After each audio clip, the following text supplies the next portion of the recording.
Anna Kovac first noticed the oil had changed color just after dawn, when the Cooperative stone mill was still cool and the sea beyond the terraces lay flat as hammered pewter.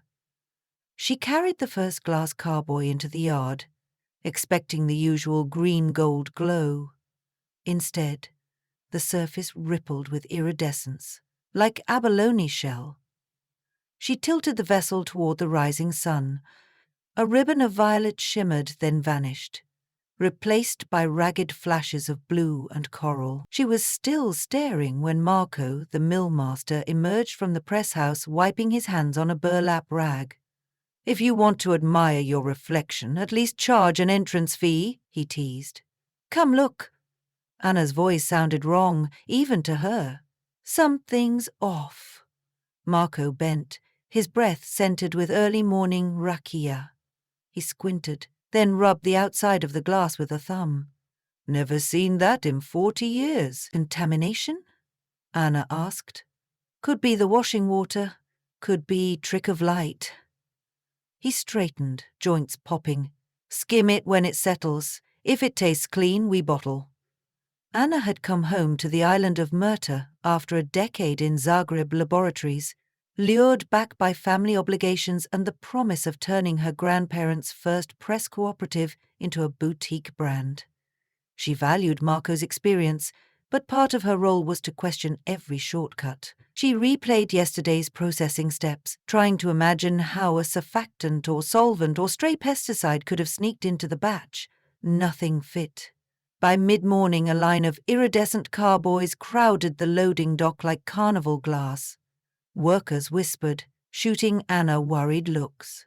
Oil was money. A ruined harvest could doom the year. She filled a test vial, sealed it, and hiked uphill to Luca Kral's cottage. Luca, once curator of the Split University archives, had retired to Murta to write local history and entertain himself with obscure puzzles. If anyone could divine a reason for rainbow olive oil, it was Luca. He answered her knock with a half-eaten anchovy sandwich in hand. "Unexpected chemistry consultation?" he asked. "Unexpected something," she explained, handed him the vial. Light from his back window danced inside it like northern lights. Luca set the vial on a white saucer. "Let it rest." After a minute, 2 translucent flecks surfaced, drifting like snow. "See those? I thought they were bits of leaf, paper, or film." Luca fetched tweezers and lifted a fleck onto a slide. Under his ancient stereoscope, the fragment resolved into a rectangle of clear plastic, no bigger than a fingernail. Rows of dots covered it, frames of microfilm. "Well, well," Luca murmured. "Migratops in olive oil. Haven't encountered that smuggling method since the Cold War files I catalogued in 91. Anna's heartbeat thudded. How would film get into our press? Someone embedded it in capsules that dissolve in oil, I suspect. The capsules ruptured during malaxation, so the pieces floated free. The polymer layers cause refraction.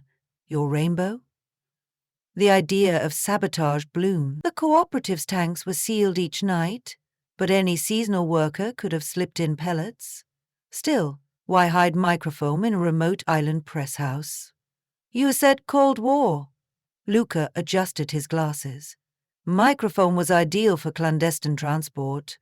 During the war, partisans, Ustage, Allied operatives all used it. Could be older than Cold War. If the rest of the islets are full of these fragments, Marco will send the entire batch for bottling tomorrow and lose the evidence." Luca shut the stereoscope. "Retrieve as much as you can. We'll examine it in my workshop, but quietly before you call any ministry.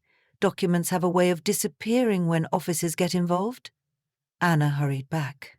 Inside the press house, stainless steel decanters hummed. She told Marco she needed half the batch for quality assurance and began gravity filtering oil through sterile cloth.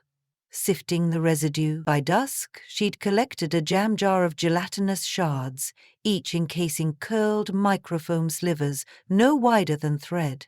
That evening, Luca's cottage glowed like a lighthouse. He teased the slivers free, laid them on white cards and photographed them under high magnification. Anna hovered, half fascinated, half terrified. Enlarged on Luca's monitor, the frame showed Croatian typewritten pages, stamped VORJNA, TAN, military secret, and dates ranging from February to May 1944. Some frames bore Allied census stamps, others German Eagle seals, maps of coastal bunkers, rosters of POW transports, even a list of artworks requisitioned from Dalmatian monasteries. Priceless, Luca whispered. Pieces like this fill gaps historians have argued over for decades. Anna's excitement faltered. Priceless doesn't pay worker salaries. If the oil can't be sold, patience. We'll salvage both. Luca's fingers danced on a calculator. 200 liters contaminated. Replace 3 absolute filters. Reinforce the second centrifuge. You'll lose maybe 4% yield. Keep your crush schedule. How do we stop more capsules appearing tomorrow? Find the mule, Luca said. Someone needed the oil to reach a pickup point. Until it leaves the island, no one collects. Anna pictured the ferry quay where pallets shipped weekly for export. Whoever planted the capsules would have to intercept one marked pallet before it reached customs. Tomorrow's outbound truck was a perfect target. Let's set a trap, she said. Luca chuckled. Finally, village life grows interesting. Morning brought Bora winds that lashed the olive terraces with salt spray. Anna brewed espresso in the press office while Marco updated inventory. She spoke softly. I found plastic fragments. Could indicate sabotage. Luca advises extra security. Marco's jaw hardened. If someone risks our harvest, we feed 'em to the gulls. She asked him to delay the truck's departure an hour, claiming mechanical calibration. Then she phoned Marija Kovac, her childhood friend, who now captained a scuba charter. Need discreet eyes at the pier, Anna said. Up for espionage? Marija laughed. Espionage costs beer. Done. By 10, pallets were shrink-wrapped, each drum bearing Cooperative logos and QR-coded certificates. One pallet, shrink-wrapped, subtly slit and retaped, concealed a steel toolbox where Luca had placed the recovered microfoam shards plus a note. Pokusha Jopet, try again. Anna checked every security camera angle, then rode in the passenger seat of the battered lorry to the mainland quay. Wind halyards clanged against masts. Dock workers in bright vests guided forklifts.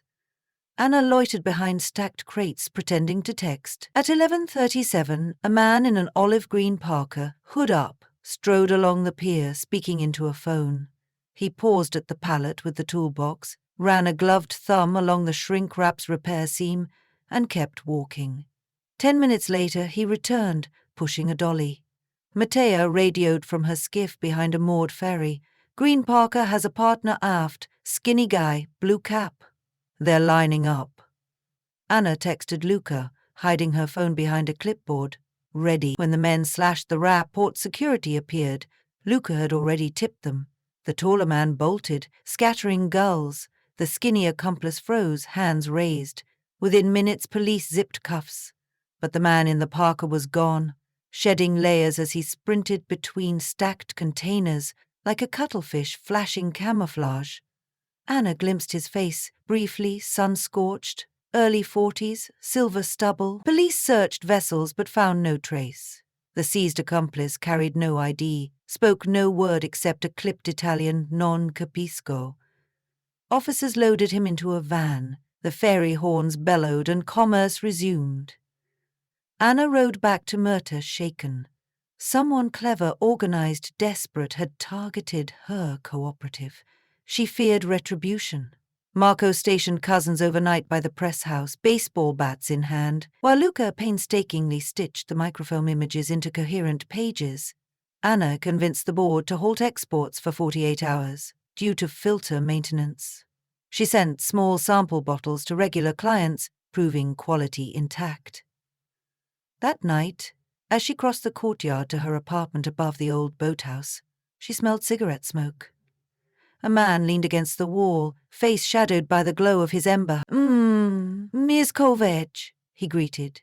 His accent wove Italian and Dalmatian vowels. I apologize for visiting late. Anna's pulse hammered. She kept distance. Who are you? Someone who misplaced important property. He flicked the cigarette into a puddle.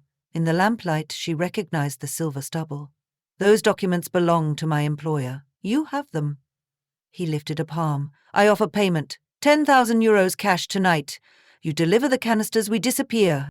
Anna feigned calm. What employer? He smiled politely. Collectors value history more than governments. Microfilm is compact, authentic, and already cleaned of dust that exposes forgeries. My employer drove here from Trieste only to learn your granny press swallowed them. He stepped forward. Take the money. Your business remains unbothered. Those documents detail war crimes, Anna said. They belong to the state. To the Victor's Museum, perhaps? His eyes hardened. By dawn, I return with colleagues. If materials are gone, so is your lovely press. Behind her, a window squeaked. Luca, holding his phone. The stranger tipped an imaginary hat and strolled into darkness. Anna's legs collapsed onto a wooden crate. He'll torch the mill. Let him try, Luca muttered, dialing. Time to escalate. The next morning brought officials from the Ministry of Culture and the National Police's Archival Crime Unit. Dr. Petar Djurdjevic, a slender archivist with owl eyes, examined the microfilm, whistling low.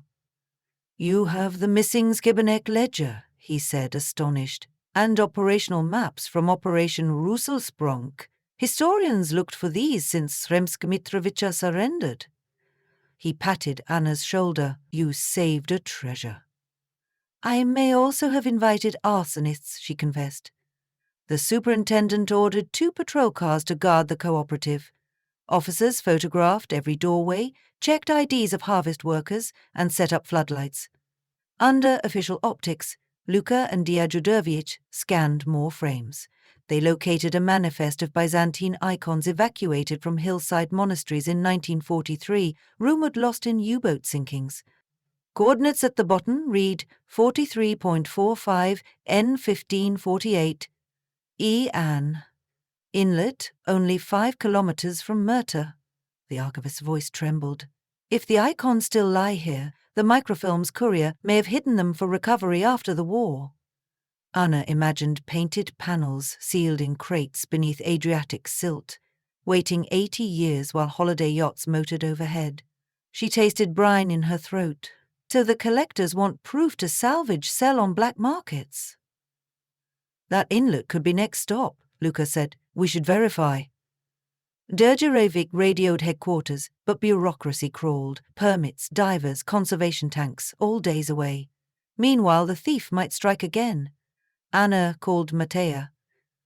Can you dive a grid tonight? Visibility's terrible after Bora, Matea warned. We'll need high lumen lights and luck. Bring both.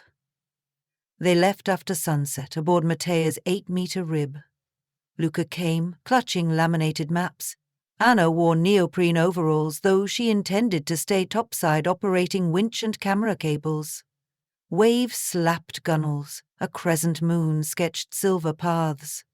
When they entered the inlet, the surface smoothed, hemmed by pine-dark bluffs. Matea anchored, kitted up, and rolled backward into ink. A diver's torch beamed white cones that swirled with suspended sand. Minutes mutated. Anna gripped the gunwale, counting breaths. Suddenly, Matea's light jerked wildly, then vanished. Anna shouted. Only gull cries answered. A rope tug followed. 2 quick pulls, the agreed distress signal. Anna clipped a spare torch to her belt and plunged in. Cold gripped her skull. Below, Matea wrestled with a shape. Not a crate, but a net weighted with stones. A figure in scuba gear dragged it, blade flashing. The diver spun at Anna's light, eyes magnified behind mask. He slashed the net, propelling upward in a swirl of bubbles. Matea signaled upward. Both surfaced, gasping. The intruder's headlamp bobbed 30 meters off, heading for shadowed rocks where a dinghy waited. Engine coughed, then roared. Luca hailed from the boat, fending off. Anna pulled herself aboard, bleeding from a seagrass cut. The dinghy sped toward open sea. "Follow!" Anna yelled. Matea gunned the engine. Spray whipped across them. They gained as the thief zigzagged between shoals familiar only to locals. Matea anticipated each swerve. Her childhood spent spearfishing paid off. Near the inlet mouth, the dinghy struck a half-submerged Roman breakwater and stalled. The thief hurled a waterproof satchel into the deep and dove after it. Anna reached the wreck seconds later, glimpsed him descending into gloom. "He'll hole up in caverns," Matea warned. "Too dangerous now." Anna ignited a flare, its red halo revealing Coast Guard patrol lights approaching. Luca had radioed. Within minutes, Coast Guardsmen dragged the thief backwards onto deck, handcuffed. He spat seawater, curse words, and finally, "You do not understand the value. Those icons belong to the world, not to dusty museums." Anna knelt beside him. "They belong to the families who prayed before them, to the monks who risked lives to protect them. You tried to erase that." The thief glared but said nothing. By dawn, police had matched fingerprints. Matteo Bianchi, artifact trafficker tied to thefts in Bari and Ravenna. His accomplice from the pier was an Albanian courier. Divers from Zibenik's maritime unit recovered the satchel. Inside, another microfoam roll, waterproof cylinders, and a spiral notebook mapping cache sites across the Adriatic. They also located 2 barnacle-covered crates under 2 meters of siltcom panels wrapped in oilcloth, largely intact. The Ministry of Culture dispatched a refrigerated transport and conservation crew. NPR journalists arrived via speedboat, sniffing global headlines. Crow Ostionao uncovers lost war treasures. Anna watched reporters swarm the Cooperative yard, pens and cameras flitting like wasps. Luca, exhausted but elated, handled interviews. Marco polished machinery to postcard shine. Inside the press house, Dr. Đurđević thanked Anna. "Your vigilance preserved not just artifacts but legal evidence." Bianchi's notebook links several politicians to smuggling rings. "Glad it's useful." Anna eyed pallets now ready for shipment. "But I still need to sell oil?" The archivist smiled. "We can help. The ministry will contract your cooperative as official supplier for heritage events. Olive oil that saved history tourists will empty shelves." Anna laughed for the first time in days. November's harvest festival arrived crisp and bright. Villagers strung lights along the pier, children bobbed for candied figs, and local musicians played clapper harmonies that echoed off limestone walls. At the cooperative booth, Anna poured samples. The oil shone normal sunlit green, but the label bore a holographic strip. Rainbow, reminiscent of that first shimmering morning. Tourists queued, speaking German, French, Japanese. "Same cooperative that found the documents," they exulted, snapping selfies with Marco. Luca, wearing his worn tweed, sidled beside Anna. "From saboteur to souvenir in 4 weeks, capitalism cannibalizes everything. At least this cannibalism keeps lights on," she said, gesturing at a rebuilt storage annex, funded by emergency grants. Matea joined with bottles of beer. "To espionage," she toasted. "And to olives," Marco added. "And to those who hide truths in unlikely places," Luca concluded. They clinked. After sunset, Anna climbed to the rooftop, gazing across water toward the inlet where treasure had slept. The sea appeared black, but under festival fireworks, brief rainbow flickers rippled, mirroring the first iridescent oil. She breathed salted night air, feeling village life had expanded outward, linking her cooperative to wars, art, and clandestine currents flowing beneath daily commerce. History, she realized, was not locked in museums or textbooks. It seeped through cracks, surfaced in presses, demanded guardians. She raised her bottle to the dark horizon. Somewhere out there, countless other stories lay curled like microfilm, waiting for curious eyes, stubborn hearts, and perhaps an olive harvest to bring them back to light.